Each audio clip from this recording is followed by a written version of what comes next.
लक्ष्मीनाथसमारम्भाम् शङ्कराचार्यमध्यमाम् अस्मदाचार्यपर्यन्ताम् वन्दे गुरुपरम्पराम्।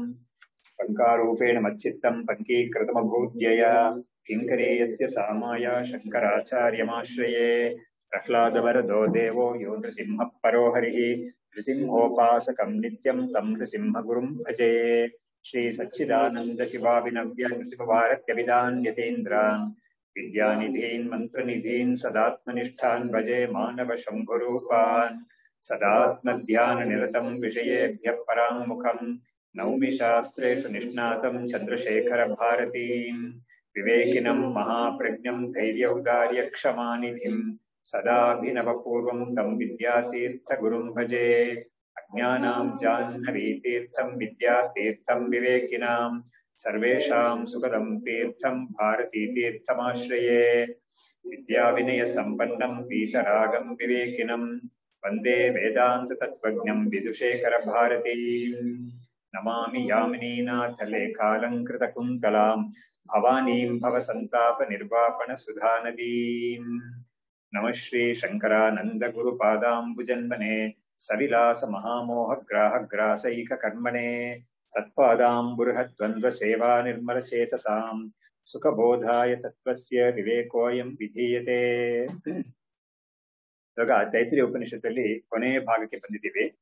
ಇದರಲ್ಲಿ ನಾವು ಲಾಸ್ಟ್ ಟೈಮ್ ನೋಡ್ತಾ ಇದ್ದ ವಿಷಯ ಯಾವುದು ಅಂದ್ರೆ, ಈ ಪುಣ್ಯ ಪಾಪ ಎರಡು ಕೂಡ ನನ್ನ ಜೀವನದಲ್ಲಿ ಯಾವಾಗ್ಲೋ ಯಾವುದೇ ಜನ್ಮಗಳಲ್ಲಿ ಕೂಡ ಆಗಿರೋ ಪಾಸಿಬಿಲಿಟೀಸ್ ತುಂಬಾ ಇದೆ, ಆಗಿರುತ್ತೆ. ಅದರಿಂದ ಇವನಿಗೆ ಈ ಆತ್ಮಜ್ಞಾನ ಹೊಂದಿದವನಿಗೆ ಖಂಡಿತ ಅವನು ಒಂದು ಮನುಷ್ಯನಾಗ್ತಾನೆ ಬದುಕಿ ಬಂದಿದ್ದಾನೆ ಇವತ್ತವರೆಗೂ. ಹಾಗಾಗಿ ಅವನು ಕೂಡ ಎಷ್ಟೋ ಜನ್ಮಗಳಲ್ಲಿ ಏನಾದ್ರೂ ಮಾಡಿರ್ಬೋದು. ಈ ಜನ್ಮದಲ್ಲಿ ಅವನಿಗೆ ಜ್ಞಾಪಕ ಇರೋ ತರಾನೇ ಕೂಡ ಏನಾದ್ರೂ ಪುಣ್ಯ ಪಾಪಗಳು ಮಾಡಿರ್ಬೋದು. ಹಾಗಾಗಿ ಅದು ಅವನ್ನ ಅಂದ್ರೆ ಪುಣ್ಯ ಮಾಡದೆ ಹೋಗಿದ್ದು, ಪಾಪ ಮಾಡಿದ್ರು. ಇದನ್ನ ನಾವು ಮುಖ್ಯವಾಗಿ ರಿಗ್ರೆಟ್ ಅಂತ ಬರೋದು ಯಾವ್ದು ಅಂದ್ರೆ, ಪುಣ್ಯಕ್ಕೆ ಅವಕಾಶ ಇದ್ರೂ ಕೂಡ ಪುಣ್ಯಗಳನ್ನ ನಾನು ಮಾಡದೆ ಹೋಗ್ಬಿಟ್ಟೆ ಅನ್ನೋದು, ಅದೇ ಆ ಅವಕಾಶ ತಪ್ಪಿಸ್ಬಿಟ್ಟೆ ಅಂತ. ಅದು ಪಾಪಕ್ಕೆ ಅವಕಾಶ ಇತ್ತು, ಆದ್ರೆ ನಾನು ಮಾಡಿದ್ದೀನಿ, ಅದು ಅವಾಯ್ಡ್ ಮಾಡಿದ್ದೀನಿ ಅಂತ ಒಂದು ಪಶ್ಚಾತ್ತಾಪ, ಮನಸ್ಸಿಗೆ ಒಂದು ಪಶ್ಚಾತ್ತಾಪ ಬರುತ್ತೆ. ಅದನ್ನ ಇವನಿಗೆ ಬರೋದಿಲ್ಲ. ಯಾಕೆಂದ್ರೆ ಇವನು ಅದನ್ನು ಕೂಡ ಇವನು ಆತ್ಮ ಸ್ವರೂಪವಾಗಿ ನೋಡ್ಬಿಡ್ತಾನೆ ಅಂತ ಹೇಳ್ತಾ ಇದ್ದಾರೆ. ಸೊ ಆ ಪುಣ್ಯ ಪಾಪಗಳನ್ನು ಕೂಡ ಇವನು ಆತ್ಮ ಸ್ವರೂಪವಾಗಿ ನೋಡೋದಂದ್ರೆ ಏನು, ಆ ಭಾವನೆ ಕಷ್ಟ ಅಂದ್ರೆ ನೋಡಿ, ಅದು ಪ್ರಾಕ್ಟೀಸ್. ಎಲ್ಲಾ ಪ್ರಾಕ್ಟೀಸ್ ಯಾವ ತರ ಬಿಗಿನಿಂಗ್ ಅಲ್ಲಿ ಕಷ್ಟ ಆಗಿರುತ್ತೋ ಹೋಗ್ತಾ ಹೋಗ್ತಾ ಸುಲಭ ಅದೇ ತರ ಇದು ಕೂಡ ಪ್ರಾಕ್ಟೀಸೇ ಅದು ಖಂಡಿತ. ಹಾಗಾಗಿ ನೋಡಿ, ಇದು ಪುಣ್ಯ ಪಾಪವನ್ನು ಮಾತ್ರ ಚೂಸ್ ಮಾಡಿ ಇದನ್ನ ಆತ್ಮ ಅಂತ ನೋಡೋದು ಅಂತ ಆತರ ಅಲ್ಲ. ಇದು ಯಾವ್ದು ಅಂತ ಹೇಳಿದ್ರೆ, ಇಡೀ ಜೀವನವೇ ನಮ್ಮ ಮನುಷ್ಯ ಅಂತ ಜೀವನ ಒಂದು ಮಾಡಿದೀವಲ್ಲ ನಾವು, ಅದು ವೇದಾಂತದ ದೃಷ್ಟಿಯಿಂದ ಇದು ಮಿಥ್ಯ, ಅಂದ್ರೆ ಇದು ಸತ್ಯವಲ್ಲ ಇದು. ಹಾಗಾಗಿ ನನ್ನ ಜನ್ಮಗಳು ಎಷ್ಟೆಷ್ಟು ಜನ್ಮಗಳೆಲ್ಲ ಹಿಂದೆ ಆಗಿ ಹೋಗಿದ್ಯೋ, ಈ ಜನ್ಮ ಕೂಡ ಹೇಗೆ ನಡೆದು ಬಂದಿದೆಯೋ ಅದೆಲ್ಲವೂ ಕೂಡ, ಯಾಕಂದ್ರೆ ಮನುಷ್ಯ ಅಂತ ಒಂದು ಈ ಶರೀರ ಆಕಾರ ಇದೆಲ್ಲ ಬಂದಿದೆ ಅಧ್ಯಾಸ ಅಂತ ಶಾಸ್ತ್ರದಲ್ಲಿ ಹೇಳ್ತಾ ಇದೆ. ಹಾಗಾದ್ರೆ ಏನಾಯ್ತು, ಆ ಮನುಷ್ಯ ಜನ್ಮವನ್ನು ಇಟ್ಕೊಂಡು ಯಾವುದೇ ಒಂದು ಕರ್ತೃತ್ವ ಭೋಕ್ತೃತ್ವ ಅಂತ ಯಾವುದೇ ನಾವು ಮಾಡಿದ್ರು ಕೂಡ ಅದೆಲ್ಲ ಖಂಡಿತ ಸತ್ಯವಲ್ಲ. ಯಾಕಂದ್ರೆ ನಮ್ಮ ಸ್ವರೂಪ ಎಂತದ್ದು ಅಂತ ಹೇಳಿದ್ರೆ, ಏಕಮೇವ ಅದ್ವಿತೀಯ ಬ್ರಹ್ಮ ಸ್ವರೂಪ ನಮ್ಮ ಸ್ವರೂಪ ವಾಸ್ತವವಾಗಿ ಅಂತ ವೇದಾಂತ ಹೇಳ್ಕೊಡ್ತಾ ಇದೆ ನಮ್ಗೆ. ಹಾಗಾಗಿ ನೋಡಿ, ಇದಕ್ಕೆ ಯಾವ್ದು ಮೂಲ ಅಂತ ಹೇಳಿದ್ರೆ, ನಮ್ಮ ಬೃಹದಾರಣ್ಯಕ ಉಪನಿಷತ್ತಲ್ಲಿ ಅಹಂ ಬ್ರಹ್ಮಾಸ್ಮಿ ಅಂತ ಮಂತ್ರ ಬರುತ್ತಲ್ಲ, ಅದು ನಾವು ಜ್ಞಾಪಕ ಇಟ್ಕೋಬೇಕು ಅದನ್ನ. ಯಾಕಂದ್ರೆ ಆ ಮಂತ್ರದಲ್ಲಿ ಬರೋ ಒಂದು ವಿಷಯ ಅಂದ್ರೆ, ಅದ್ರಲ್ಲಿ ಬರೋ ಒಂದು ಮೆಥಡ್, ಆ ಮೆಥಡ್ ನಮ್ಗೆ ತುಂಬಾ ಇಂಪಾರ್ಟೆಂಟ್. ಇದನ್ನ ನಾವು ಅರ್ಥ ಮಾಡ್ಕೊಳಕ್ಕೆ ಅಲ್ಲಿ ಯಾವ ತರ ಹೇಳುತ್ತೆ ಅಂದ್ರೆ, ಅಹಂ ಬ್ರಹ್ಮಾಸ್ಮಿ ಅಂತ ಜ್ಞಾನ ಬರಕ್ಕೆ ಮುಂಚೆ ಕೂಡ ಯಾರಿಗೆ ಆ ಜ್ಞಾನ ಬಂದಿದೆಯೋ ಅವನು ಬ್ರಹ್ಮ ಸ್ವರೂಪವೇ. ಅದೇ ಉಪನಿಷತ್ತು ಹೇಳುತ್ತೆ, ಅದು ಬ್ರಹ್ಮವಾ ಇದಮಗ್ರ ಆಸೀತ್ ಅದಾತ್ಮಾನಮೇವ ಅವೇತ್ ಅಹಂ ಬ್ರಹ್ಮಾಸ್ಮೀತಿ ತಸ್ಮಾತ್ ತತ್ ಸರ್ವಂ ಅಭವತ್ ಅಂತ ಆ ಮಂತ್ರದ್ದು. ನೋಡಿ ಏನ್ ಹೇಳಿತೆ ಅಂದ್ರೆ, ಅಹಂ ಬ್ರಹ್ಮಾಸ್ಮಿ ಅಂತ ಆತ್ಮಜ್ಞಾನ ಬರಕ್ಕೆ ಮುಂಚೆ ಕೂಡ ಅವನು ಬ್ರಹ್ಮ ಸ್ವರೂಪವಾಗಿ ಇದ್ದಿದ್ದಾನೆ, ಗೊತ್ತಿರ್ಲಿಲ್ಲ ಅಷ್ಟೇನೆ. ಒಂದಾನೊಂದು ಸಮಯದಲ್ಲಿ ಅವನಿಗೆ ಗುರು ಅನುಗ್ರಹದಿಂದ, ಆಮೇಲೆ ಇವೊಂದು ಒಂದು ಪುಣ್ಯ ಪರಿಪಾಕದಿಂದ ಗುರು ಸಿಕ್ಕಿದ್ದಾರೆ. ಇವನಿಗೆ ಅಹಂ ಬ್ರಹ್ಮಾಸ್ಮಿ ಅಂತ ಜ್ಞಾನ ಬಂತು. ಇವನಿಗೆ ಬಂದಾಗ ಏನಾಗುತ್ತೆ, ಅವನಿಗೆ ಅಹಂ ಬ್ರಹ್ಮಾಸ್ಮಿ ಅಂತ ತಿಳುವಳಿಕೆ ಬರುತ್ತಲ್ಲ, ಅಲ್ಲೇ ಅದು ಕೊಟೇಶನಲ್ ಆಗಿ ಆ ಉಪನಿಷತ್ ತೋರಿಸುತ್ತೆ ಅಹಂ ಬ್ರಹ್ಮಾಸ್ಮಿ ಅಂತ ಅವನಿಗೆ ಜ್ಞಾನ ಬರುತ್ತೆ ಅಂತ.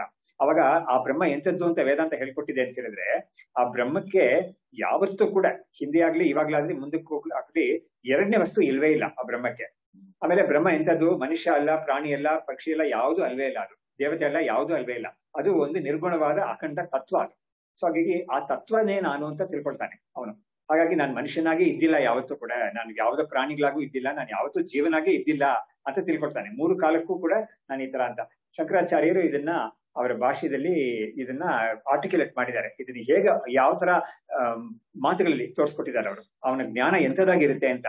ಪೂರ್ವ ಸಿದ್ಧ ಕರ್ತೃತ್ವ ಭೋಕ್ತೃತ್ವ ವಿಪರೀತಂ ಹಿ ತ್ರಿಷ್ವಪಿ ಕಾಲೇಶು ಅಕರ್ತೃತ್ವ ಅಭೋಕ್ತೃತ್ವ ಸ್ವರೂಪಂ ಬ್ರಹ್ಮ ಅಹಮಸ್ಮಿ ನೈತಃ ಪೂರ್ವಂ ಕರ್ತ ಭೋಕ್ತಾ ವಾಹಮಾಸಂ ನ ಇದಾನೀಂ ನಾಪಿ ಭವಿಷ್ಯತ್ ಕಾಲೇ ಇತಿ ಬ್ರಹ್ಮವಿತ್ ಅವಗಚ್ಚತಿ ಅಂತ ಅವರು ತೋರಿಸ್ಕೊಟ್ಟಿದ್ದಾರೆ. ಅದೇ ಎಲ್ಲ ಬಂದ್ಬಿಟ್ಟಿದೆ ಅದರಲ್ಲಿ. ಹಾಗಾಗಿ ಅವ್ರಿಗೆ ನಾನು ಮುಂಚೆ ಕೂಡ ನಾನು ಕರ್ತ ಭೋಕ್ತಾವಾಗಿರ್ಲಿಲ್ಲ, ನಾನು ಮುಂಚೆ ಕೂಡ ಅಕರ್ತ ಅಭೋಕ್ತಾವಾಗಿರೋ ಬ್ರಹ್ಮವಾಗಿ ಇದ್ದಿದ್ದೀನಿ, ಇವಾಗ ಕೂಡ ನಾನು ಹಾಗೆ ಇದ್ದೀನಿ, ಮುಂದೂ ಕೂಡ ನಾನು ಹಾಗೆ ಇರ್ತೀನಿ ಅಂತ ಅವನಿಗೆ ತಿಳ್ಕೊಳ್ತಾನೆ ಅಂತ. ಅವಾಗ ಏನಾಯ್ತು, ಆ ಬ್ರಹ್ಮ ಎರಡನೇ ವಸ್ತು ಇಲ್ಲದೆ ಬ್ರಹ್ಮ. ಹಾಗಾದ್ರೆ ಏನಾಯ್ತು, ಪ್ರಪಂಚನೂ ಇರ್ಲಿಲ್ಲ, ನನಗೆ ಜನ್ಮ ಅನ್ನೋದು ಕೂಡ ಬಂದಿಲ್ಲ. ವಾಸ್ತವವಾಗಿ ನಾನು ಯಾವತ್ತೂ ಕೂಡ ಈ ಬ್ರಹ್ಮ ಸ್ವರೂಪವಾಗಿ ಇದ್ದಿದ್ದೀನಿ ಅಂತ ಅವನಿಗೆ ಈ ಜನ್ಮ ಈ ಜ್ಞಾನ ಬರೋದ್ರಿಂದ ಏನಾಗುತ್ತೆ ಅಂದ್ರೆ, ಅವನು ಯಾವುದೇ ಎಷ್ಟೋ ಜನ್ಮಗಳಲ್ಲಿ ಅವನು ಏನೋ ಕರ್ಮಗಳೆಲ್ಲ ಮಾಡಿದ್ರು ಕೂಡ, ಪಾಪ ಕರ್ಮವಾಗ್ಲಿ ಪುಣ್ಯ ಕರ್ಮವಾಗ್ಲಿ ಎಲ್ಲವೂ ಕೂಡ ಹೇಗೆ ಅದೆಲ್ಲ ನಿಂತು ಅದಕ್ಕೆಲ್ಲ ಒಂದು ಬಲ ಇಲ್ಲ, ಮುಂದೆ ಜನ್ಮವನ್ನು ಕೊಡಕ್ಕೆ ಬಲ ಇಲ್ಲ ಅಂತ ಆಗುತ್ತೆ ಅಂತ ಹೇಳಿದ್ರೆ, ಕಾರಣ ಏನು ಅಂತ ಹೇಳಿದ್ರೆ, ಇವನು ತನ್ನನ್ನ ನಾನು ಅದನ್ನ ಮಾಡಿದವನು ಅಂತ ಇವನು ಅನ್ಕೊಂಡ್ರೆ ಇವನಿಗೆ ಅಂಟ್ಕೊಳ್ಳುತ್ತೆ. ಅದು ನಾನು ಮಾಡಿದವನು ಅಂತ ಇವನು ಅನ್ಕೊಳ್ಳೋದೇ ಇಲ್ಲ ಅದನ್ನ. ಹಾಗಾದ್ರೆ ಏನಾಯ್ತು, ಅದು ಕಳ್ಸ್ಕೊಂಡ್ಬಿಡುತ್ತೆ ಅಂದ್ರೆ ಇವನಿಗೆ ಕರ್ಮದ ಜೊತೆ ಇರೋ ಸಂಬಂಧ ಕಳ್ಸ್ಕೊಂಡ್ಬಿಡುತ್ತೆ. ಹಾಗಾಗಿ ನೋಡಿ, ಒಂದು ಕರ್ಮವನ್ನ ನಾನು ಮಾಡಿದ್ದೀನಿ ಅಂತ ನನಗೆ ಬುದ್ಧಿ ಇದ್ರೇನೆ ನನಗೆ ಜನ್ಮ ಕೊಡುತ್ತೆ ಪ್ರಕೃತಿ. ಯಾರು ಪರಮಾತ್ಮ ಏನು ನಿನ್ಗೆ ಜನ್ಮ ತಗೋ ಅಂತ ಏನು ಕೊಡೋದಿಲ್ಲ. ನಾನೇ ಅದನ್ನ ಮಾಡ್ಕೊಂಡ್ಬಿಟ್ಟಿದ್ದೀನಿ. ಏನ್ ಮಾಡಿದ್ದೀನಿ, ಈ ಕರ್ಮಗಳು ನಾನು ಶರೀರ ಅಂತ ತಿಳ್ಕೊಂಡಿದ್ರಿಂದ, ನನಗೆ ಶರೀರ ಅಂತ ಇರೋದ್ರಿಂದ ನಾನು ಬ್ರಹ್ಮ ಅಲ್ಲ ಅಂತ ನನ್ಗೆ ಬುದ್ಧಿ ಬಂದ್ಬಿಟ್ಟಿದೆ. ಅಂದ್ರೆ ನಾನು ಅಪೂರ್ಣ ಅಂತ ಬುದ್ಧಿ ಬಂದಿದೆ. ಅಪೂರ್ಣ ಅಂತ ಬುದ್ಧಿ ಇರೋದ್ರಿಂದ ನಾನು ಪೂರ್ಣ ಆಗೋದಕ್ಕೆ ನಾನು ಏನೇನೋ ಮಾಡ್ತೀನಿ. ನಾನು ಅದನ್ನ ಮಾಡುವಾಗ ಏನಾಗುತ್ತೆ, ಆ ಮಾಡೋ ಎಷ್ಟೋ ಕರ್ಮಗಳಲ್ಲಿ ಅದು ಧರ್ಮ ಕರ್ಮವಾಗಿರ್ಬೋದು, ಅಧರ್ಮವಾಗೂ ಇರ್ಬೋದು. ಅದು ಅವಾಗ ಏನಾಗುತ್ತೆ, ಅದು ನನ್ಗೆ ಅಂಟುತ್ತೆ. ಅದು ನಾನು ಸುಮ್ನೆ ಬೇಡ ಅಂತ ಬಿಸಾಕಕ್ಕೆ ಆಗೋದಿಲ್ಲ, ಹಾಗೆ ಅಂಟ್ಕೊಂಡಿರುತ್ತೆ. ಯಾವಾಗ ವೇದಾಂತ ಜ್ಞಾನ ನಮ್ಗೆ ವೇದಾಂತ ಏನ್ ತಿಳಿಸ್ಕೊಡುತ್ತೆ, ನೀನು ಕರ್ತವಾಗಿರೋ ಚಾನ್ಸೇ ಇಲ್ಲ, ಸಾಧ್ಯವೇ ಇಲ್ಲ. ಯಾಕಂದ್ರೆ ನೋಡಿ, ಒಬ್ಬ ಕರ್ತ ಆಗಿರ್ಬೇಕು ಅಂತ ಹೇಳಿದ್ರೆ, ಕರ್ಮ ಮಾಡ್ಬೇಕು ಅಂತ ಹೇಳಿದ್ರೆ ಅವನಿಗೆ ಶರೀರ ಇರ್ಬೇಕು, ಮನಸ್ಸಿರ್ಬೇಕು, ಇಂದ್ರಿಯಗಳಿರ್ಬೇಕು, ಮನಸ್ಸಿಗೆ ಒಂದು ಸಂಕಲ್ಪ ಬರ್ಬೇಕು, ನಾನು ಇದನ್ನ ಮಾಡೋಣ ಅಂತ. ಇದೆಲ್ಲ ಇದ್ರೆ ಕರ್ಮ ಅವನು ಮಾಡಕ್ ಸಾಧ್ಯವಾಗುತ್ತೆ. ಆದ್ರೆ ಇವನು ವೇದಾಂತ ಹೇಳ್ಕೊಡ್ತಾ ಇದೆ, ನಿನಗೆ ಅದೆಲ್ಲ ಇಲ್ವೇ ಇಲ್ಲ ಯಾವತ್ತೂ ಕೂಡ ಅಂತ ಹೇಳ್ತಾ ಇದೆ. ಆಗ ಇದೇನಾಯ್ತು, ಇವನು ಯಾವತ್ತೂ ಕೂಡ ಇವನು ಕರ್ತ ಆಗಿದ್ದೇ ಇಲ್ಲ ಅಂತ ಬುದ್ಧಿ ಅವನಿಗೆ ಬರುತ್ತೆ ಅಂತ ಶಂಕರಾಚಾರ್ಯ ತೋರಿಸ್ಕೊಟ್ಟಿದ್ದಾರೆ. ಅದೇ ಬಾಡಿಲಿ ಎಂಬಾಡಿಮೆಂಟ್ ಇಲ್ಲ, ಎಂಬಾಡಿಮೆಂಟ್ ಅನ್ನೋದು ಇಲ್ವೇ ಇಲ್ಲ.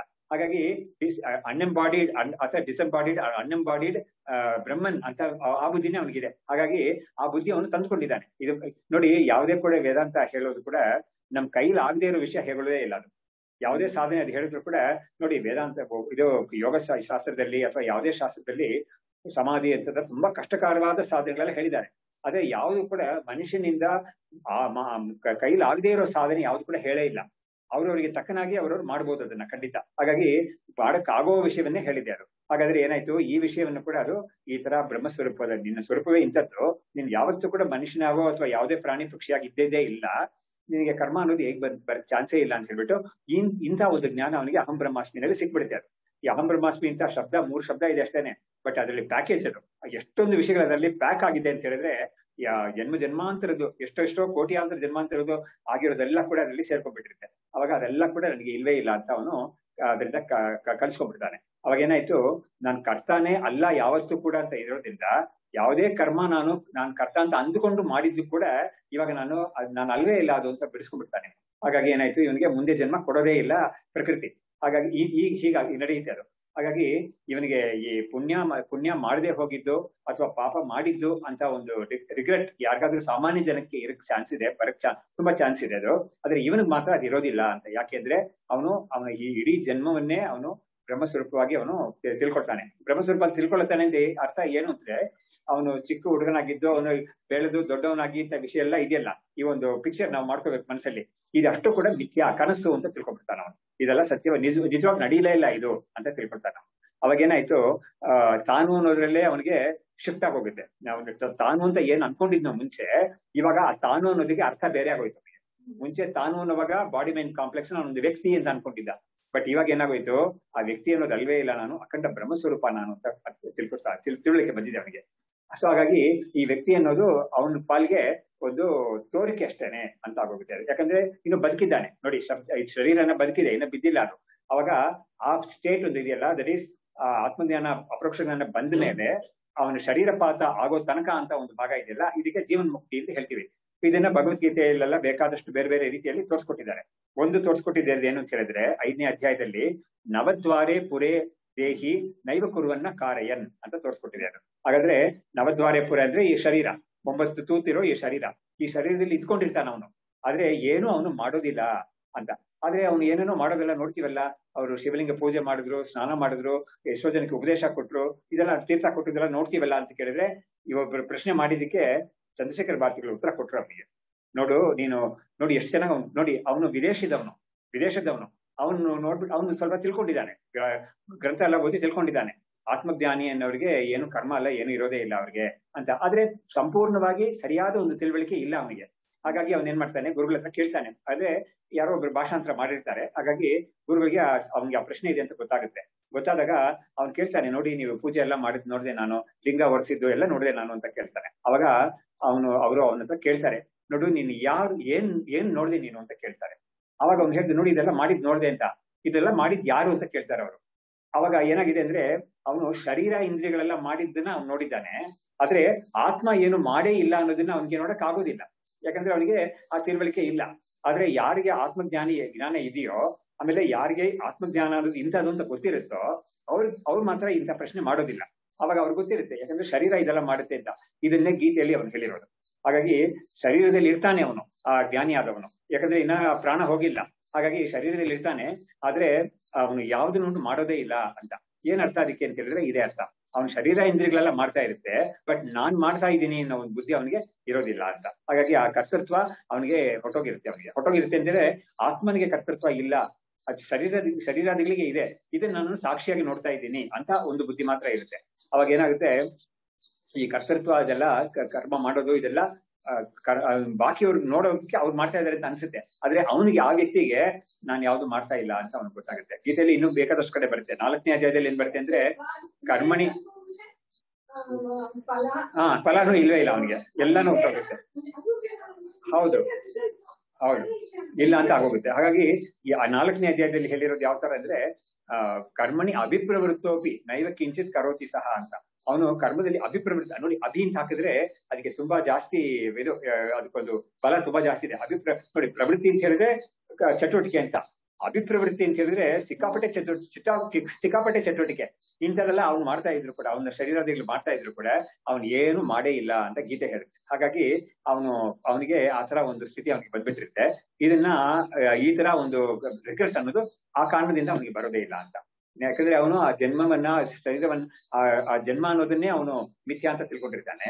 ಅದರಿಂದ ಅದರಲ್ಲಿ ಆಗಿದ್ದು ಆಗದೆ ಇರೋದು ಅದೆಲ್ಲವೂ ಕೂಡ ಅದಕ್ಕೆ ಸಂಬಂಧಪಟ್ಟಿದೆ. ಅದು ಹೇಗೆ ಕನಸಿಂದ ಎದ್ದ ಮೇಲೆ ನಾವು ಕನಸಲ್ಲಿ ಆಗಿದ್ದ ವಿಷಯಕ್ಕೆ ನಾವೇನು ಚಿಂತೆ ನಮ್ಗೇನು ಇರೋದಿಲ್ಲ ಅಲ್ವಾ.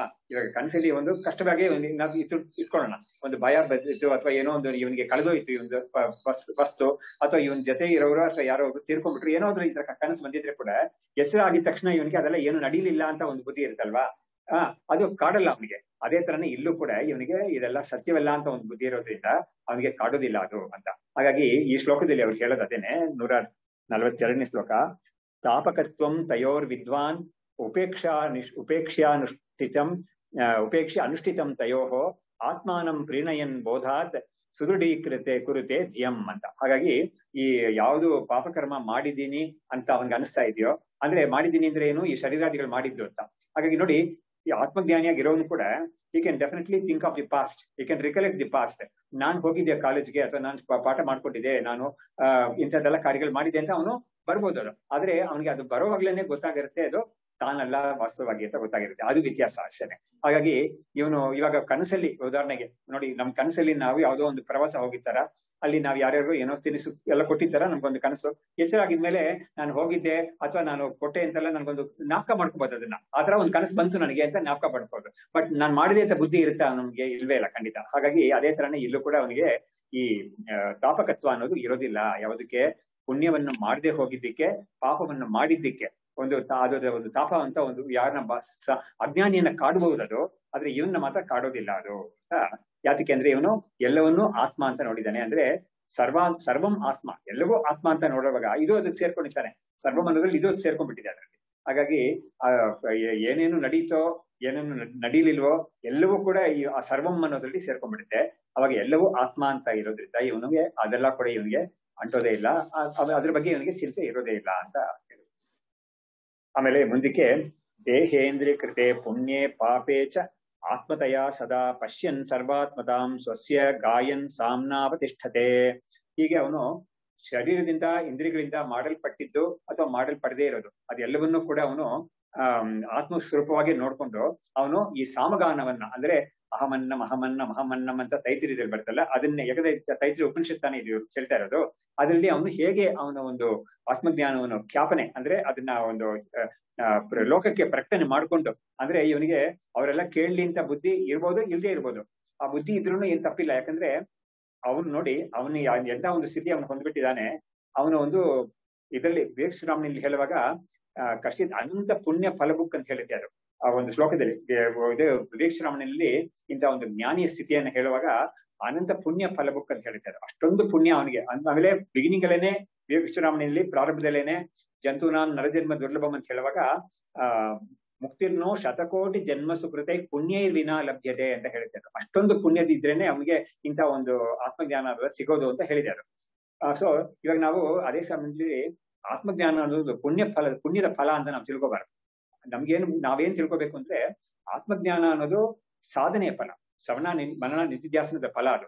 ಆ ಶ್ರವಣ ಮನನ ನಿಧಿಧ್ಯಾಸನ ಮಾಡಕ್ಕೆ ಅವನಿಗೆ ಒಂದು ಸ್ಥಿತಿಯನ್ನು ಕೊಟ್ಟಿದೆ, ಒಂದು ಸ್ಟೇಜ್ ಬಂದಿದ್ದಾನಲ್ಲ, ಅದು ಅವನ ಒಂದು ಪುಣ್ಯ ಕರ್ಮದಿಂದ ಬಂದಿದೆ ಅಂತ ಹೇಳ್ಬೋದು ಅದನ್ನ. ಯಾಕಂದ್ರೆ ಆ ಪುಣ್ಯ ಅವನಿಗೆ ಏನಾಗಿದೆ ಅಂದ್ರೆ ಅವ್ನು ಮಾಡಿರೋ ಒಂದು ಪುಣ್ಯ ಕರ್ಮ ಎಂತದ್ದು ಅಂದ್ರೆ ಅವ್ನಿಗೆ ಯಾವ್ದಾವ್ದೋ ಲೋಕಕ್ಕೆ ಅವನಿಗೆ ಕರ್ಕೊಂಡ್ಬಿಟ್ಟು ಹೋಗ್ಬಿಡುತ್ತೆ ಅಂತ ಪುಣ್ಯ ಅಲ್ಲ ಅವ್ನು ಮಾಡಿರೋದು. ಅವ್ನು ಮಾಡಿರೋ ಪುಣ್ಯ ಅಂದ್ರೆ ಅವನಿಗೆ ವಿಹಿತವಾದ ಕರ್ಮವನ್ನ ಅವನು ಈಶ್ವರಾರ್ಪಣ ಬುದ್ಧಿಯ ಕರ್ಮ ಯೋಗದ ರೀತಿಯಲ್ಲಿ ಮಾಡಿದ್ದಾನೆ. ಅವನು ಅದು ಮಾಡಿದ್ದ ಅವ್ನಿಗೆ ಏನ್ ಮಾಡಿದೆ ಅಂದ್ರೆ ಈ ಆತ್ಮಜ್ಞಾನದಲ್ಲಿ ಒಂದು ರುಚಿ ಅದನ್ನ ಉಂಟು ಮಾಡಿದೆ. ಅದು ವಿವಿಧಿಷಾ ಅಂತ ಹೇಳ್ತಾರೆ ಅದಕ್ಕೆ. ಸಮೇತಂ ವೇದಾನುವಚನೇನ ಬ್ರಾಹ್ಮಣ ವಿವಿಧಿಷಂತಿ ಯಜ್ಞೇನ ದಾನೇನ ತಪಸ ಅನಾಶಿಕೇನ ಅಂತ ಬೃಹದಾರಣ್ಯಕದಲ್ಲಿ ಹೇಳಿದ್ಯಲ್ಲ, ಆ ರೀತಿಯಲ್ಲಿ ಅವನು ಯಜ್ಞ ದಾನ ತಪಸ್ಸೆಲ್ಲ ಅವ್ನಿಗೆ ಏನೇನೋ ಅವನ ವರ್ಣ ಆಶ್ರಮಕ್ಕೆ ತಕ್ಕನಾಗಿ ಅವನು ಹೇಳಿದ್ಯೋ ಅದೆಲ್ಲ ಮಾಡಿರ್ತಾನ ಅವನು. ಆದ್ರೆ ಮಾಡುವಾಗ ಅವನಿಗೆ ಅದೆಲ್ಲ ಕರ್ಮದ ಫಲದಲ್ಲಿ ಇಚ್ಛೆ ಇಲ್ಲದೆ ಅವನು ಅದನ್ನ ಒಂದು ಕರ್ತವ್ಯ ಅಂತ ಒಂದು ಬುದ್ಧಿಯಿಂದ ಅವನು ಮಾಡಿರೋದ್ರಿಂದ ಅದು ಅವನಿಗೆ ಯಾವ ತರ ಕನ್ವರ್ಟ್ ಆಗುತ್ತೆ ಅಂತ ಹೇಳಿದ್ರೆ ಈ ಆತ್ಮಜ್ಞಾನವನ್ನು ಪಡ್ಕೊಳ್ಳಕ್ಕೆ ಅಥವಾ ತಿಳ್ಕೊಳ್ಳಕ್ಕೆ ಒಂದು ರುಚಿಯನ್ನು ಉಂಟು ಮಾಡುತ್ತೆ. ಆ ತರ ಕನ್ವರ್ಟ್ ಆಗುತ್ತೆ ಆ ಪುಣ್ಯ. ಸಾಮಾನ್ಯ ಜನಗಳಿಗೆ ಏನಾಗಿರುತ್ತೆ ಅಂತ ಹೇಳಿದ್ರೆ ಆ ಪುಣ್ಯ ಅನ್ನೋದು ಅದೊಂದು ಕ್ರೆಡಿಟ್ ಕಾರ್ಡ್ ತರ ಅದು ಅವನಿಗೆ ಯಾವ್ದಾದ್ರು ಲೋಕಾಂತರದಲ್ಲಿ ಹೋಗ್ಬಿಟ್ಟು ಅವನಿಗೆ ಭೋಗಗಳಿಗೆಲ್ಲ ಅದನ್ನ ಎನ್ಕ್ಯಾಶ್ ಮಾಡ್ಕೋಬಹುದು. ಅದು ಇವನ್ಗೆ ಏನಾಗಿರುತ್ತೆ ಅಂತ ಹೇಳಿದ್ರೆ ಲೋಕಾಂತರ ಅದೆಲ್ಲ ಕೊಡದೆ ಅದು ಈಗ ಕನ್ವರ್ಟ್ ಆಗುತ್ತೆ ಅದು. ಹಾಗಾಗಿ ಒಳ್ಳೆ ಉತ್ತಮವಾದ ಗುರು ಸಿಗ್ತಾರೆ ಅವನಿಗೆ, ಉತ್ತಮವಾದ ಸಾಧನೆ ಮಾಡಕ್ಕೆ ಅವನಿಗೆ ಒಂದು ದೇಹೇಂದ್ರಿಯಗಳೆಲ್ಲ ಅನುಕೂಲ ಆಗುತ್ತೆ, ಅವನ ಮನೆಯವರೆಲ್ಲ ಅನುಕೂಲ ಮಾಡ್ಕೊಡ್ತಾರೆ ಅಂತ ಒಂದು ಮನೇಲಿ ಹುಡ್ತಾನೆ. ಇಂಥದ್ದೆಲ್ಲ ಆಗುತ್ತೆ ಅವನಿಗೆ. ಈ ಪುಣ್ಯ ಫಲ ಅವನಿಗೆ ಸಿಗುತ್ತೆ ಇದರಲ್ಲಿ. ಸೊ ಹೀಗೆ ಇವನು ತನ್ನ ಒಂದು ಆತ್ಮಸ್ವರೂಪದ ಒಂದು ಅನುಭವವನ್ನ ಅವನು ಪ್ರಕಟಣೆ ಮಾಡ್ಕೊಂಡು ಅವನು ಅದನ್ನ ಹಾಡ್ತಾನೆ, ಗಾನ ಮಾಡ್ತಾ ಇರ್ತಾನೆ ಅಂತ ಆ ಶ್ರುತಿಯಲ್ಲಿ ಬರೋದದು. ಹಾವು ಅಂತ ಬರ್ತಲ್ಲ, ಅದು ಅದೇ ಅದು ಆ ಭಾಗನೇ ಅದು. ಹಾಗಾಗಿ ಅದೇ ಹೌದು ತೈತ್ರಿ ಕೊನೆ ಭಾಗ. ಅದಕ್ಕೆ ಕೊನೆಯಲ್ಲಿ ಹೇಳ್ತಾ ಇದ್ದಾರೆ. ಇವಾಗ ಮುಗ್ದೋಗುತ್ತೆ, ಈ ಅಧ್ಯಾಯ ಮುಗ್ದೋಗುತ್ತೆ ಇವಾಗ. ಸೊ ಅಹಮನ್ನಾದಹ ಅಂತ ಬರ್ತಿದ್ರು. ಅಹಗ್ಗ ಶ್ಲೋಕ ಕೃತೆ ಅಹಮಸ್ಮಿ ಪ್ರಥಮ ಜಾಗೃತ ಸ್ಯಾತ್ ಅಂತ ಬರ್ತಿದ್ರು. ಇಲ್ಲಿ ಏನ್ ಬರುತ್ತೆ, ಇದಕ್ಕೆ ಅರ್ಥ ಕೊಡ್ತಾ ಇದ್ದಾರೆ ಇವರು. ಅಹಮನ್ನಂ ತಥಾ ಅನ್ನಾದಹ. ನೋಡಿ ಇದ್ರಲ್ಲಿ ಯಾವ ತರ ಒಂದು ವಿಚಿತ್ರ ಅಂದ್ರೆ ಸಾಮಾನ್ಯವಾಗಿ ನಮ್ಗೆ ನಾವು ಒಂದು ವಸ್ತುವನ್ನ ನಾವು ಭೋಗ ಮಾಡ್ತೀವಿ ಅಥವಾ ಊಟ ಮಾಡ್ತೀವಿ ಅಂತ್ಕೊಳ್ಳೋಣ. ಅದೇ ಆ ಎಕ್ಸಾಂಪಲ್ ಕೊಟ್ಟಿರೋದಿದೆ. ಅವಾಗ ತಟ್ಟೆಯಲ್ಲಿ ಬಿದ್ದಿರೋ ಅನ್ನ ಬೇರೆ, ಅದನ್ನ ತಿನ್ನವನು ಬೇರೆ ಅಂತ ತಾನೇ ನಮ್ಗೆ ಬುದ್ಧಿ ಇರುತ್ತೆ. ಸಾಮಾನ್ಯವಾಗಿ ಎಲ್ಲರಿಗೂ ಅದೇ ತರ ಬುದ್ಧಿ ಇರುತ್ತೆ. ಈ ಉಪನಿಷತ್ ಏನ್ ಹೇಳ್ತಾ ಇದೆ ಅಂದ್ರೆ ಇವನಿಗೆ ಯಾವ ತರ ಆಗೋಗ್ಬಿಟ್ಟಿದೆ ಅಂದ್ರೆ ಈ ತಟ್ಟೆಯಲ್ಲಿ ಬಿದ್ದಿರೋ ಅನ್ನವೂ ಅವನೇನೆ, ಅದನ್ನ ತಿನ್ನವನು ಅವನೇನೆ ಅಂತ. ಸೊ ಹೀಗೆ ಅವನಿಗೆ ಸೊ ಕರೆಕ್ಟ್. ಹಾಗಾಗಿ ಎಲ್ಲವೂ ಕೂಡ ಅವನಿಗೆ ಬ್ರಹ್ಮ ಅಂತ ಇರೋದ್ರಿಂದ ಅದನ್ನೇ ಏನು ಈ ಲ್ಯಾಂಗ್ವೇಜ್ ಅಲ್ಲಿ ಹೇಳಿದ್ದೆ. ಅದು ಈ ಅನ್ನಂ ಅಂದ್ರೆ ಇದು ಭೋಗ ಅಂತ ಇಟ್ಕೋಬಹುದು. ಅವನ ಒಂದು ಆ ಶರೀರ ಇಂದ್ರಿಯಗಳಿಗೆ ಒಂದು ಪುಣ್ಯ ಫಲದಿಂದ ಯಾವ್ಯಾವ ಭೋಗ ಅವನಿಗೆ ಸಿಗ್ತಾ ಇದೆಯೋ ಅವನ ಜೀವನ ಸ್ಥಿತಿಯಲ್ಲಿ ಆ ಭೋಗ ಎಲ್ಲವೂ ಕೂಡ ಆ ಭೋಗ್ಯ ಪದಾರ್ಥನೂ ಅವನೇನೆ, ಆ ಭೋಗ್ತಾನು ಅವನೇನೆ ಅಂತ. ಅವಾಗ ಏನಾಯ್ತು, ಯಾರಿಗೆ ಇದು ಈ ಒಂದು ಭೋಗವನ್ನು ಮಾಡ್ತಾನೆ ಇವನು ಅನ್ನೋದು ಯಾರಿಗೆ ಅದು ಒಂದು ಕರ್ಮವಾಗಿ ಪರಿಣಾಮ ಆಗುತ್ತೋ ಅವ್ರು ಯಾರಾಗಿರ್ತಾರೆ ಅಂತ ಹೇಳಿದ್ರೆ ಆ ಭೋಗ್ಯ ಬೆಲೆ ವಸ್ತು ಬೇರೆ, ಭೋಗ ಮಾಡೋ ನಾನು ಭೋಗ್ತಾ ಅಂತ ಬುದ್ಧಿ ಇರುತ್ತೆ ಅವ್ರಿಗೆ. ಆದ್ರೆ ಇವನ್ಗೆ ಏನಾಗಿರುತ್ತೆ ಅಂತ ಹೇಳಿದ್ರೆ ಈ ಭೋಗ್ತಾ ಅನ್ನೋನು ಬ್ರಹ್ಮವೇ, ಆ ಭೋಗ್ಯ ಪದಾರ್ಥವೂ ಬ್ರಹ್ಮವೇ, ಆ ಭೋಗ ಅಂತ ಒಂದು ಆಕ್ಟಿವಿಟಿ ಇದೆಯಲ್ಲ ಅದು ಕೂಡ ಬ್ರಹ್ಮವೇ ಅಂತ ಇವನಿಗೆ ಅದೆಲ್ಲವೂ ಕೂಡ ಬ್ರಹ್ಮವಾಗಿ ಪರಿಣಾಮ ಆಗೋಗಿರೋದ್ರಿಂದ ಹೇಗೆ ಇದು ಬ್ರಹ್ಮಾರ್ಪಣಂ ಬ್ರಹ್ಮಹವಿಹಿ ಅನ್ನೋ ರೀತಿಯಲ್ಲೇನೆ ಆಗಿರೋದ್ರಿಂದ ಇವನಿಗೆ ಅದರ ಒಂದು ಇದು ತಟ್ಟೋದೇ ಇಲ್ಲ ಇವನಿಗೆ ಅಂತ. ಹಾಗಾಗಿ ಇವನು ಅನ್ನವೂ ನಾನೇನೆ, ಅನ್ನ ತಿನ್ನೋನು ನಾನೇನೆ ಅಂತ ಇವನು ಆಖ್ಯಾಪನೆ ಮಾಡ್ಕೊಂಡು ಹೋಗ್ತಾ ಇರ್ತಾನೆ ಅಂತ. ಶ್ಲೋಕ ಅಂತ ಹೇಳಿದ್ರೆ ಕೀರ್ತಿ ಅಂತ ಹೇಳಿದ್ದಾರೆ. ಆ ಕೀರ್ತಿ ನಾನೇನೆ, ಆ ಕೀರ್ತಿ ಹೊಂದಿದವನು ನಾನೇನೆ, ಆ ಕೀರ್ತಿಯು ನಾನೇನೆ ಅಂತ. ಸೊ ಹೀಗೆಲ್ಲ ಅವನು ತನ್ನ ಒಂದು ಆತ್ಮಸ್ವರೂಪದ ಅನುಭವವನ್ನ ಅವನು ಹೇಳ್ತಾ ಇರ್ತಾನೆ ಅಂತ. ಇದು ಯಾಕೆ ಹೇಳಿದೆ ಅಂದ್ರೆ, ಈ ತರ ಗಾನ ಮಾಡೋದು ಅಂತ ಇದೆಯಲ್ಲ, ಅದು ಗಾನ ಮಾಡೋದು ಅನ್ನೋದು ಬಾಕಿಯವ್ರಿಗೂ ಕೇಳಿಸುತ್ತೆ ಖಂಡಿತ. ಅವಾಗ ಏನಾಗುತ್ತೆ ಅಂತ ಹೇಳಿದ್ರೆ, ಬಾಕಿಯವರಿಗೆ ಅವ್ರಿಗೆ ಒಂದು ಈ ವೇವ್ ಲೆಂತ್ ಗೆ ಅವ್ರು ಕನೆಕ್ಟ್ ಆಗ್ತಾರೆ ಅಂತ ಹೇಳಿದ್ರೆ ಅವ್ರು ತಿಳ್ಕೊಳ್ತಾರೆ ಇವನು ಆತ್ಮಜ್ಞಾನಿಯಾಗಿದ್ದಾನೆ ಇವನು ಅಂತ ತಿಳ್ಕೊಳ್ತಾರೆ. ತಿಳ್ಕೊಂಡು ಏನ್ ಮಾಡ್ತಾರೆ ಅವರು, ಅವ್ರುಗಳಿಗೆ ಈ ಒಂದು ಆತ್ಮಜ್ಞಾನ ಬೇಕು ಅಂತ ಹೇಳಿದ್ರೆ ಇವನ ಹತ್ರ ಬರ್ತಾರೆ. ಅವರು ಇವನ ಹತ್ರ ಬಂದು ಇವನ್ಗೆ ಯಾವ ತರ ಸೇವೆ ಮಾಡ್ಬೇಕು ಆ ತರ ಸೇವೆ ಮಾಡಿ. ಇವಾಗ ಸದಾಶಿವ ಬ್ರಹ್ಮೇಂದ್ರರು ಇದ್ರು, ಅವ್ರು ಯಾರ ಹತ್ರನೂ ಸಂಪರ್ಕನೇ ಇಟ್ಕೊಳ್ಳಿಲ್ಲ, ಆ ತರ ಒಂದು ಸ್ಥಿತಿಲಿ ಇದ್ರು. ಆಗಿದ್ರು ಕೂಡ ಕೆಲವರಿಗೆ ಅವ್ರ ಉಪದೇಶ ಸಿಕ್ಕಿದೆ. ಅದನ್ನ ಅವರು ಮಾತಾಡೋದೇ ಇಲ್ಲ ಅಂತ ಪ್ರತಿಜ್ಞೆ ಮಾಡಿದ್ರು, ಗುರುಗಳ ಹತ್ರ ಹೇಳಿದ್ರಿಂದ ಅವ್ರಿಗೆ ಮಾತೇ ಆಡಬಾರ್ದು ನಾವು ಜೀವನ ಪೂರ್ತಿ ಅಂತ ಒಂದು ಪ್ರತಿಜ್ಞೆ ಮಾಡಿದ್ರು. ಹಾಗೆ ಅವ್ರು ಕೊನೆ ತನಕ ಇದ್ರು ಅಂತ ಹೇಳ್ತಾರೆ.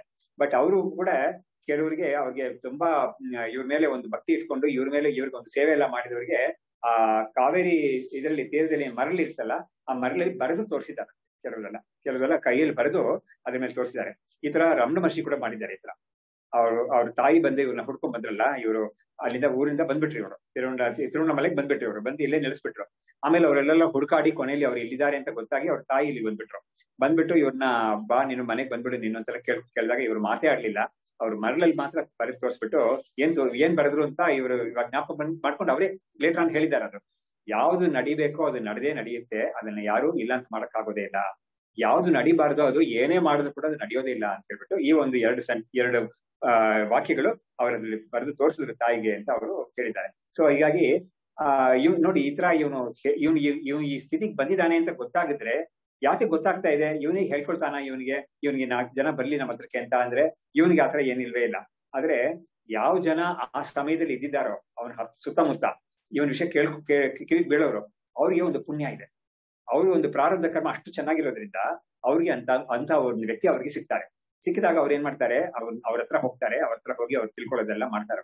ಸೊ ಹೀಗೆಲ್ಲ ನಡೆಯುತ್ತೆ ಅದು. ಇನ್ಫ್ಯಾಕ್ಟ್ ಈ ತರ ಒಂದು ವ್ಯಕ್ತಿ ಈ ತರ ಒಬ್ಬ ಶೃಂಗೇರಿಗೆ ಬಂದಿದ್ದಾಗ ನಮ್ಮ ಅಭಿನವ ವಿದ್ಯಾರ್ಥಿರು ಇವರು ವೆಂಕಟ ಸುಬ್ಬರಾವನ್ ಅವರು ಅವ್ರ ಪೂರ್ವಾಶ್ರಮ ಅಕ್ಕನ ಅಳಿಯ ಅವರು ಅವ್ರ ಹತ್ರ ಇವರು ಅವನ ಹತ್ರ ಹೋಗ್ ನೀನು ಅಂತ ತೋರಿಸಿದ್ದಾರೆ. ಆ ಒಂದು ಮಹಾತ್ಮ ಎಲ್ಲಿಂದಾನು ಉತ್ತರ ದೇಶದಿಂದ ಬಂದಿದ್ದಾರೆ ಅವರು. ಇವರೇ ಅಷ್ಟೊಂದು ದೊಡ್ಡ ಯೋಗಿ ಆಗಿದ್ದಾರೆ, ಇವರೇ ಅಷ್ಟೊಂದು ಜ್ಞಾನಿಯಾಗಿದ್ದಾರೆ.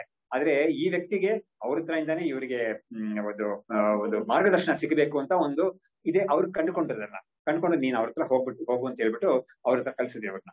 ಅವ್ರ ಜೊತೆನೆ ಇದ್ಬಿಟ್ಟು ಅವ್ರಿಗೆ ಬೇಕಾದಷ್ಟು ಸೇವೆ ಎಲ್ಲ ಮಾಡ್ಬಿಟ್ಟು ಅವ್ರ ಕೊನೆ ತನಕ ತುಂಬಾ ಸೇವೆ ಮಾಡಿದ್ದಾರೆ ಅವ್ರಿಗೆ. ಅದು ಒಂದು ದೊಡ್ಡ ಪುರಾಣ, ಅದೇನೆ ಒಂದು ದೊಡ್ಡ ಪುರಾಣ.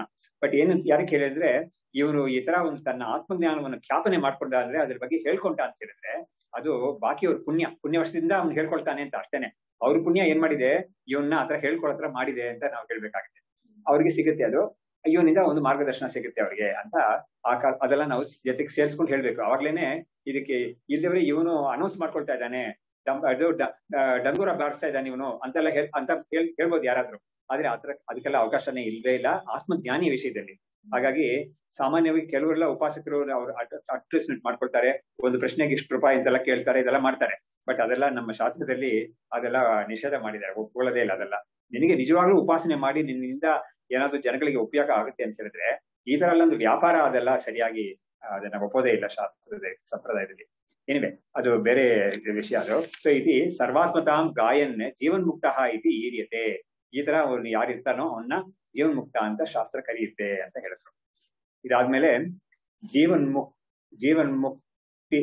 ಮುಕ್ತಿ ಅವಸಾನಾಯ ವಿದ್ಯಾಯ ಮುಖ್ಯ ಸಾಧನಂ ವಿಚಾರೋ ಬ್ರಹ್ಮಣಃ ತೇನ ಭೃಗುರ್ ಬ್ರಹ್ಮ ಅವಬುದ್ಧವಾನ್. ಇವಾಗ ಭೃಗುವಲ್ಲಿ ಅಂತ ಈ ತೈತರಿ ಉಪನಿಷತ್ತಲ್ಲಿ 3 ವಲ್ಲಿ ಇದೆ. ಯಾವುದು ಶಿಕ್ಷಾವಲ್ಲಿ, ಬ್ರಹ್ಮಾನಂದವಲ್ಲಿ, ಭೃಗುವಲ್ಲಿ ಅಂತ. ಭೃಗುವಲ್ಲಿನೇ ಮುಗಿಯೋದು. ಭೃಗುವಲ್ಲಿನಲ್ಲಿ ಪ್ರಾಕ್ಟಿಕಲ್ ಇರೋದು. ಅವನಿಗೆ ಇದರಲ್ಲಿ ಎಲ್ಲ ಹೇಗೆ ಅವನು ಧ್ಯಾನ ಮಾಡ್ದ, ಹೇಗೆ ವಿಚಾರ ಮಾಡ್ದ, ಕೊನೆಯಲ್ಲಿ ಹೇಗೆ ಅವನಿಗೆ ಈ ಆತ್ಮವಿದ್ಯೆ ದೊರಕಿತು ಅನ್ನೋ ವಿಷಯ ಹೇಳಿದ್ದಾರೆ. ಆತರ ಹೇಳಿದ್ರಿಂದ ಏನ್ ಕನ್ಕ್ಲೂಷನ್ ಅಂದ್ರು ಅದನ್ನ ಇವರು ಇಲ್ಲಿ ಹೇಳ್ತಾ ಇದ್ದಾರೆ ಈ ಶ್ಲೋಕದಲ್ಲಿ. ಅದರಿಂದ ನಮ್ಗೆ ಏನ್ ಗೊತ್ತಾಗುತ್ತೆ ಅಂತ ಹೇಳಿದ್ರೆ, ಈ ಬ್ರಹ್ಮವನ್ನು ತಿಳ್ಕೊಳ್ಳಕ್ಕೆ ವಿಚಾರ ಅನ್ನೋದು ಮುಖ್ಯವಾದ ಸಾಧನವಾಗಿದೆ. ಅದನ್ನೇ ಇವನು ಮಾಡಿದ್ದಾನೆ ಅಂತ ನಮ್ಗೆ ಗೊತ್ತಾಗುತ್ತೆ. ಹಾಗಾಗಿ ಜೀವನ್ಮುಕ್ತಿ ಅವಸಾನಾಯ ವಿದ್ಯಾಯ ಮುಖ್ಯ ಸಾಧನಂ. ಅಲ್ಲಿ ಭೃಗುರ್ವೈ ಇದು ಸೈಷಾ ಭಾರ್ಗವಿ ವಾರುಣಿ ವಿದ್ಯಾ ಅಂತ ಹೇಳುತ್ತೆ. ಅದು ಹಾಗಾಗಿ ಅಂದ್ರೆ ಭೃಗು ಅನ್ನೋನು ವರುಣ ಅಂತ ತನ್ನ ತಂದೆ ಹತ್ರ ಕೇಳಿ ತಂದೆ ಉಪದೇಶ ಮಾಡಿ ಪಡ್ಕೊಂಡು ವಿದ್ಯಾ ಇದು. ಅದಕ್ಕೆ ಅದರಿಂದ ಇದನ್ನ ಇದು ಭಾರ್ಗವಿ ವಿದ್ಯಾ, ವಾರುಣಿ ವಿದ್ಯಾ ಅಂತ ಅವ್ರು ಹೇಳ್ತಾ ಇದ್ದಾರೆ. ಈ ವಿದ್ಯೆ ಎಲ್ಲಿ ಪರ್ಯವಸನ ಆಗುತ್ತೆ ಅಂತ ಹೇಳಿದ್ರೆ ಜೀವನ್ ಮುಕ್ತಿಯಲ್ಲಿ ಪರ್ಯವಸನ ಆಗುತ್ತೆ. ಈ ವಿದ್ಯೆಯನ್ನು ಪಡ್ಕೊಂಡವರು ಜೀವನ್ ಮುಕ್ತರಾಗ್ತಾರೆ ಅಂತ.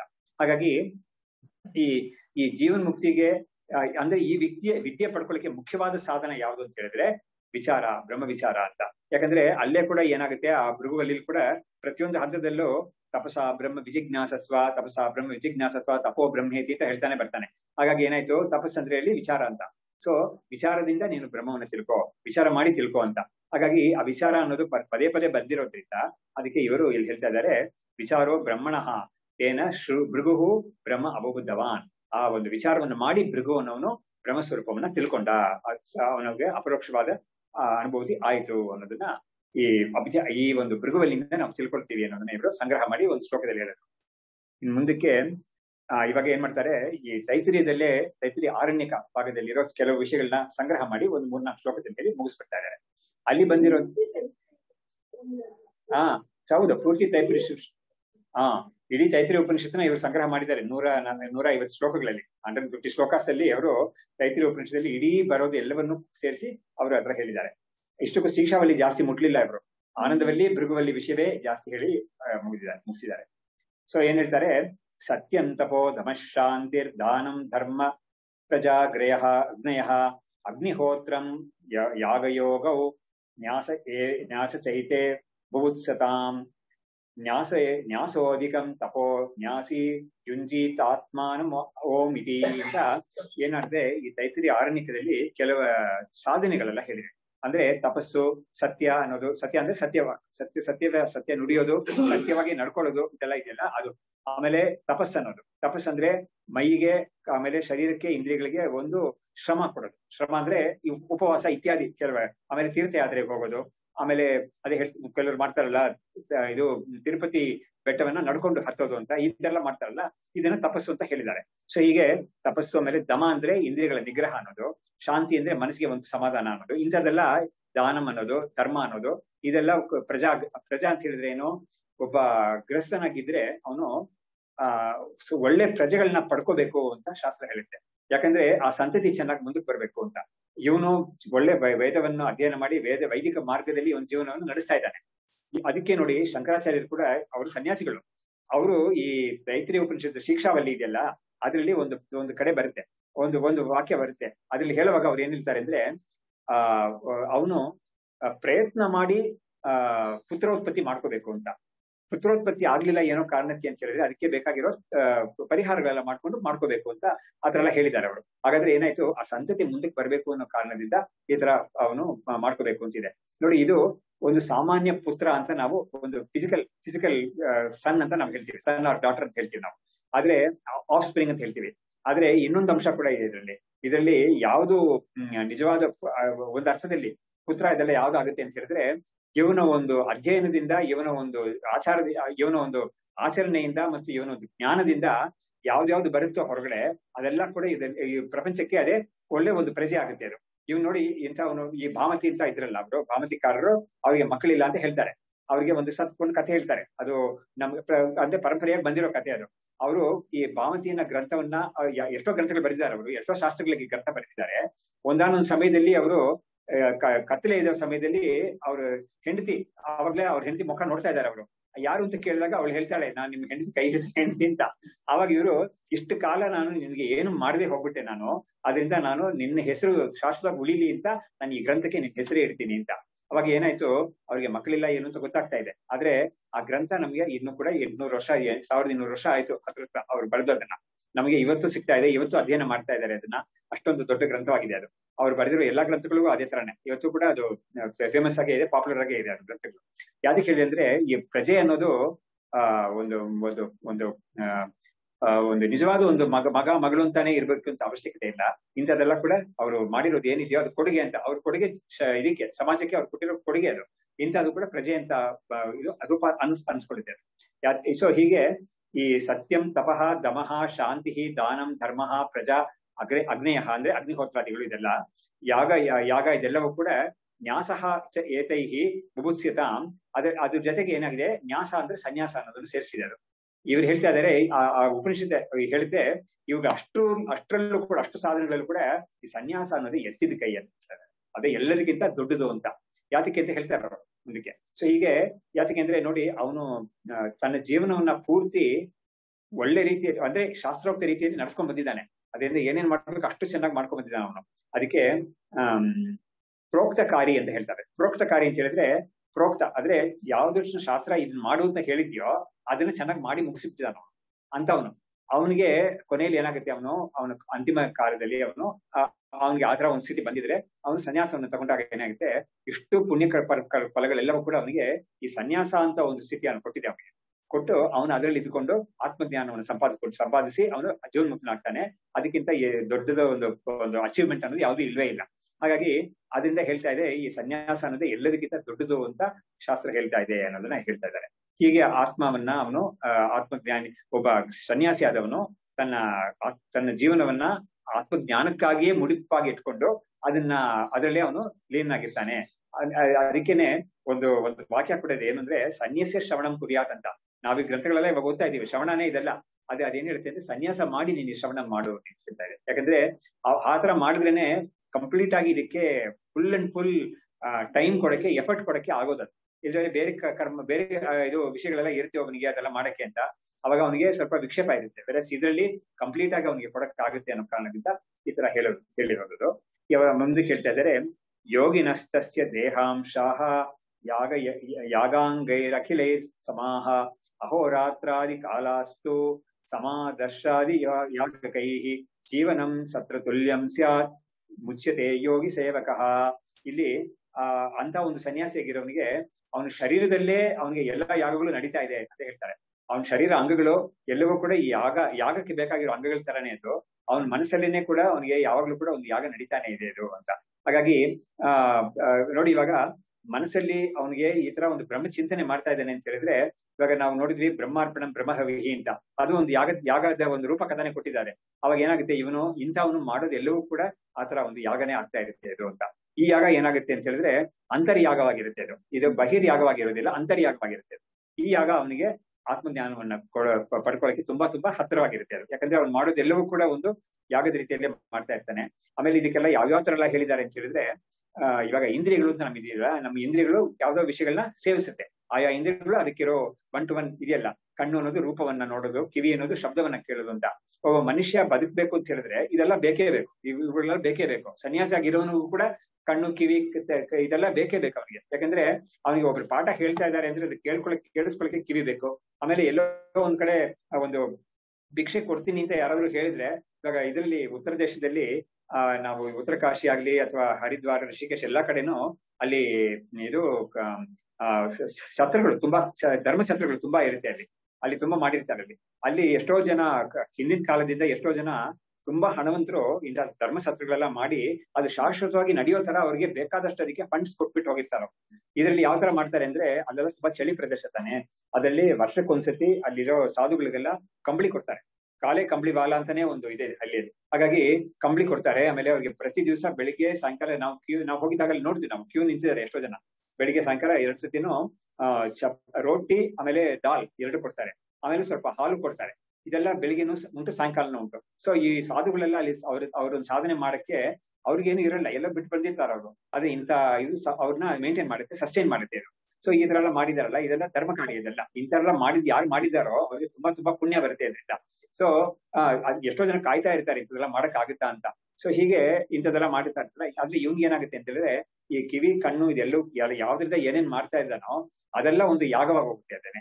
ಯಾಕಂದ್ರೆ ಈ ಇಂದ್ರಿಯಗಳು, ಈ ಗೀತೆಯಲ್ಲೇ 4ನೇ ಅಧ್ಯಾಯದಲ್ಲಿ ಈ ತರ ಯಾಗಗಳೆಲ್ಲ ಯಾವ್ಯಾವ ತರ ಹೋಮಗಳು, ಯಾವ್ಯಾವ ತರ ಆ ಯಾಗಗಳು ಅಂತೆಲ್ಲ ಬಂದಿದೆ, ಪಟ್ಟಿ ಕೊಟ್ಟಿದ್ದಾರೆ ಅದರಲ್ಲಿ. ಅದು ಅವನು ಪ್ರಾಣ, ಅವನು ಶ್ವಾಸ ಉಚ್ಛ್ವಾಸ ಮಾಡ್ತಾನಲ್ಲ, ಅದೇ ಒಂದು ಯಾಗ, ಅದೇ ಒಂದು ಯಜ್ಞ ಅಂತ ತೋರಿಸುತ್ತೆ ಅದು. ಸೊ ಹೀಗೆ ಅವನಿಗೆ ಶರೀರದಲ್ಲೇನೆ ಬೇಕಾದಷ್ಟು ಯಜ್ಞಗಳು ಆಗ್ತಾನೆ ಇರುತ್ತೆ. ಅದು ಅವನಿಗೆ ಒಂದು ಥಾಟ್ ಬಂತು ಅಂತ ಹೇಳಿದ್ರೆ ಅದೇ ಒಂದು ಯಾಗ ತರ.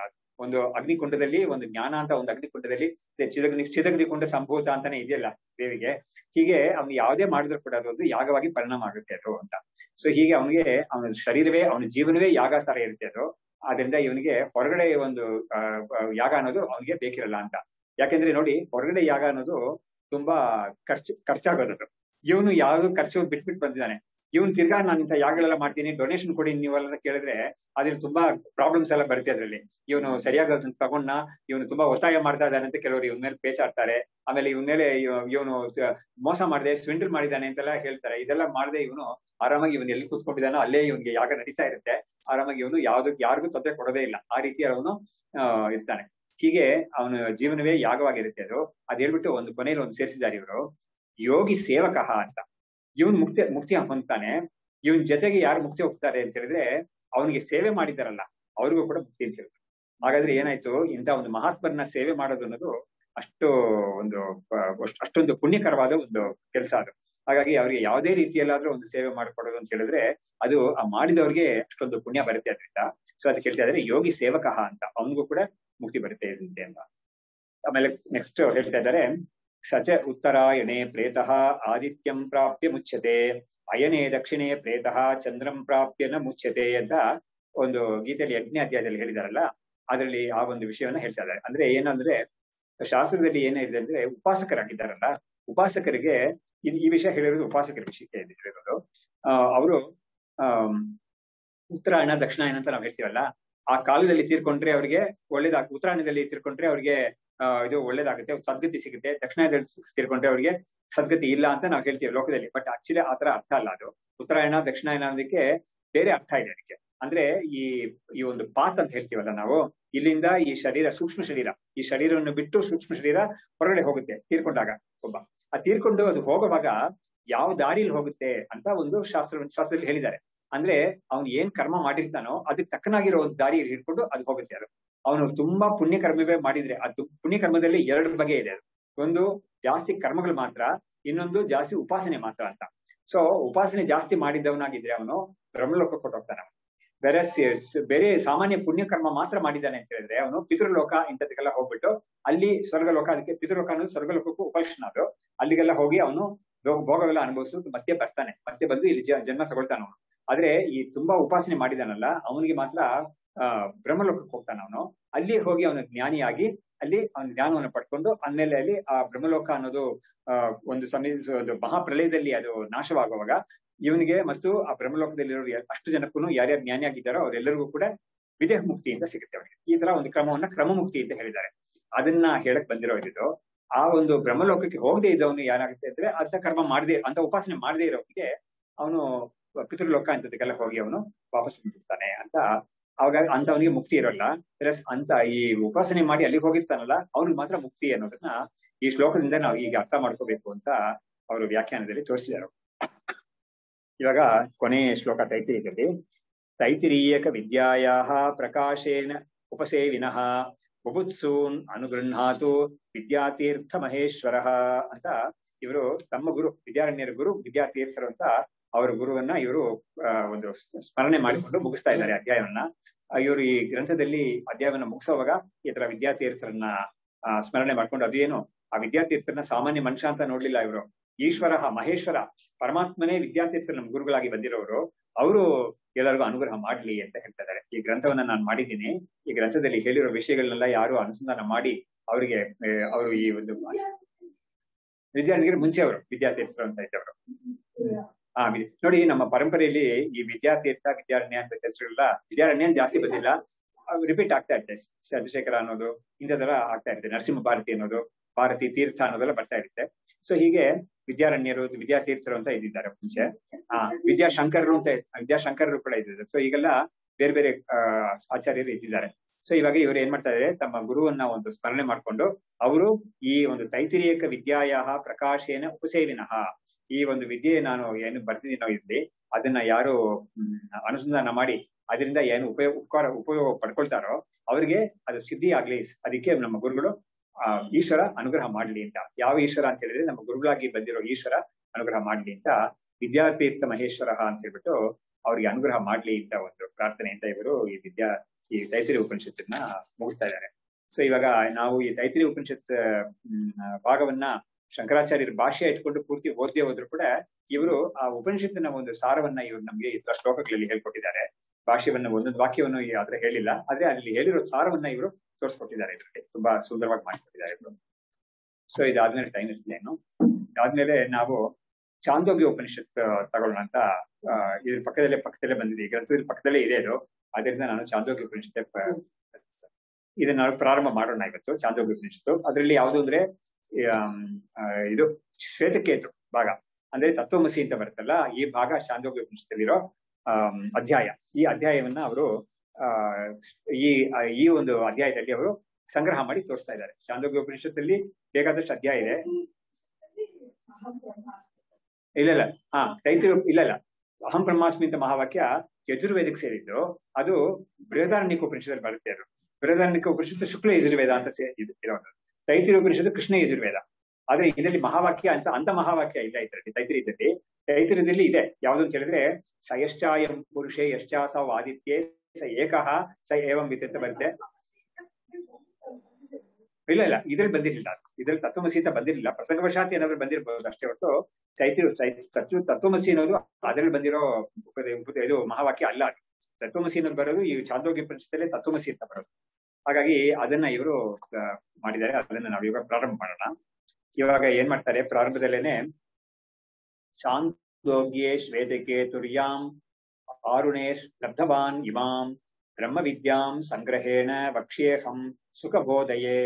ಇವಾಗ ಚಾಂದೋಗ್ಯ ಉಪನಿಷತ್ತಲ್ಲಿ ಶ್ವೇತಕೇತು ಅನ್ನೋನು ತನ್ನ ಒಂದು ತಂದೆಯಾದ ಆರುಣಿ, ಅಂದ್ರೆ ಅವ್ರಿಗೆ ಹೆಸರು ಉದ್ದಾಲಕ ಅಂತ, ಅವ್ರಿಗೆ ಇನ್ನೊಂದು ಹೆಸರು ಆರುಣಿ ಅಂತ ಅವ್ರ ಹೆಸರು. ಅವ್ರ ಹತ್ರ ಪಡ್ಕೊಂಡ ಇವ್ ನೋಡಿ ಹೇಗೆ ಬಂದಿದೆ. ತಂದೆ ಮಗ ಅಂತ ಇದೆಲ್ಲ ಬರ್ತಾ ಇದೆ.